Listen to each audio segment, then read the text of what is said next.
Baik, Assalamualaikum warahmatullahi wabarakatuh. Salam sejahtera untuk kita semua. Perkenalkan, nama Bapak Andika Vibio, dan Bapak akan sedikit merecap sejarah Eropa beserta dengan pembabakannya. Nah, sebelumnya juga kita harus tahu dulu mengenai periodisasi di Eropa sendiri. Itu ada beberapa periode bersejarah. Yang pertama itu ada Renaissance pada abad ke-13, yaitu zaman kelahiran adanya dogma kebebasan berpikir.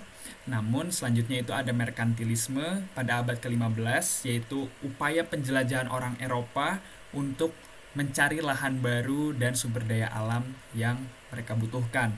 Dan selanjutnya yaitu ada reformasi gereja pada abad 16. Nah, ini tuh merupakan salah satu bentuk perlawanan oleh bangsa Eropa karena adanya kebobrokan lewat birokrasi yang ada di gereja, dan akhirnya melahirkan sebuah aliran Kristen baru, yaitu Protestan. Selanjutnya juga ada masa pencerahan atau Aufklärung pada abad 17 dan 18, yaitu penanaman dan pencerdasan bangsa Eropa lewat kebebasan berpikir. Namun, apa sih bedanya Renaissance sama masa pencerahan Aufklärung sendiri? Nah, di sini di Aufklärung banyak sekali sebuah produk-produk yang bisa kita rasakan sekarang, seperti zaman modern seperti sekarang itu merupakan salah satu bentuk produk yang diberikan oleh bangsa Eropa lewat bangsa atau mungkin masa pencerahan Aufklärung pada abad 17 dan 18. Dan selanjutnya masuk pada revolusi industri abad 19, yaitu perubahan pada zaman agraria, atau mungkin pada awalnya kita mengenal pertanian, dan di situ tuh mayoritas perekonomian tuh berubah menjadi industri. Nah, di sini juga merupakan salah satu buah dari kecerdasan orang-orang Eropa pada masa pencerahan di Aufklärung pada abad 17 dan 18. Nah, beberapa di antaranya pada tokoh-tokoh Renaissance sendiri ada Johann Gutenberg, penemu mesin percetakan modern.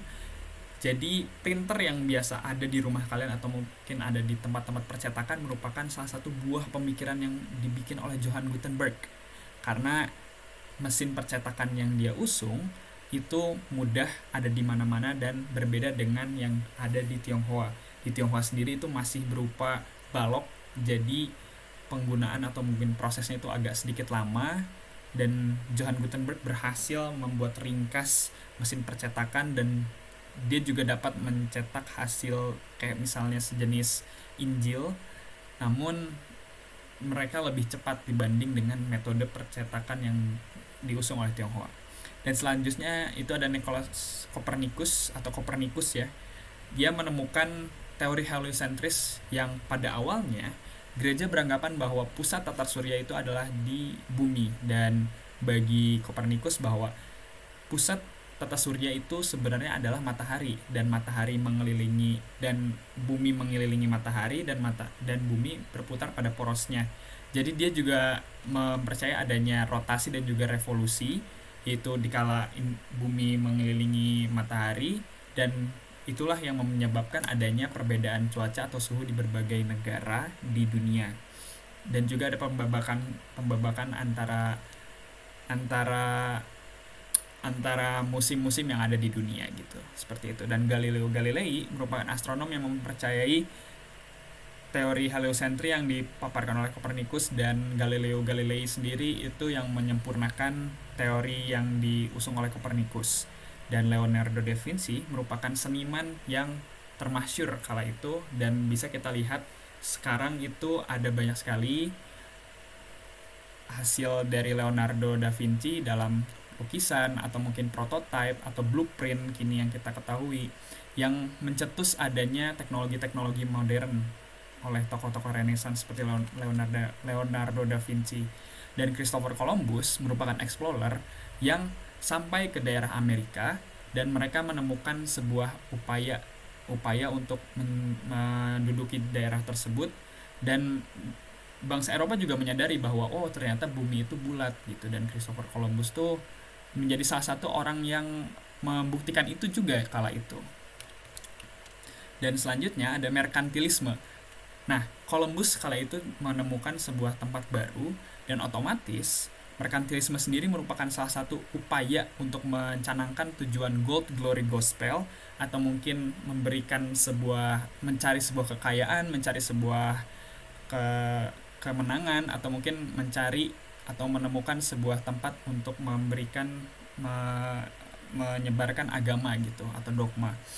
Nah, mereka sini juga tidak hanya untuk mencari keuangan, tapi juga mereka mencari rempah yang sekiranya itu akan diproses di negara mereka sendiri, karena mereka menyadari bahwa hal tersebut itu sangat dibutuhkan oleh mereka gitu.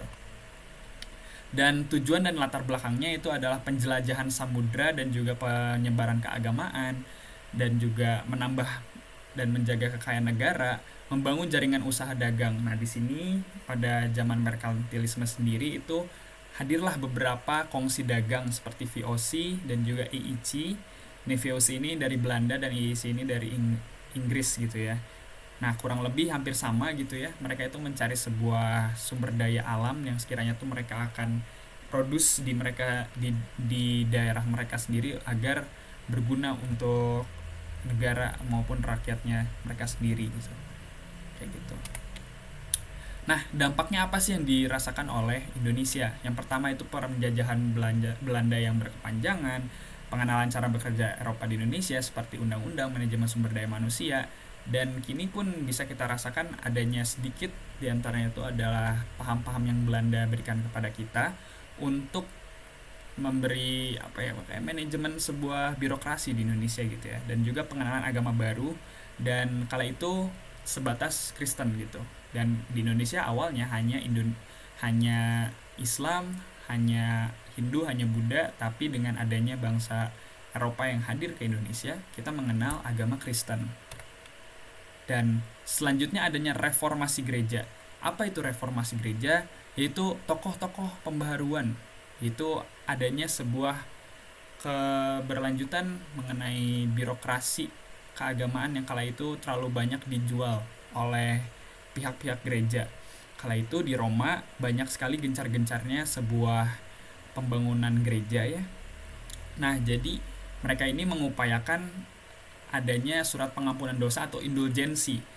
Nah, jadi hal ini tuh karena banyak sekali orang-orang yang tergiur atau mungkin membeli surat indulgensi tersebut, keuangan di gereja itu sangat kuat dan juga sangat banyak gitu uangnya. Nah, praktik nepotisme dan korupsi ini pada abad 15 sangat banyak gitu. Nah, jadi di sini bisa kita lihat bahwa adanya reformasi gereja itu adalah menumpas kemunduran gereja mengenai praktik nepotisme dan korupsi pada awal abad ke-15 dan melahirkan sebuah aliran yang baru dan juga urgensi mengenai ilmu pengetahuan. Nah, jadi mereka di sini ketika adanya reformasi gereja sudah mulai paham bahwa setidaknya tuh kita tuh harus tahu dan juga membedakan antara kebijakan ilmu pengetahuan dan juga agama. Dan di sini juga nanti akan kita bahas lebih lanjutnya.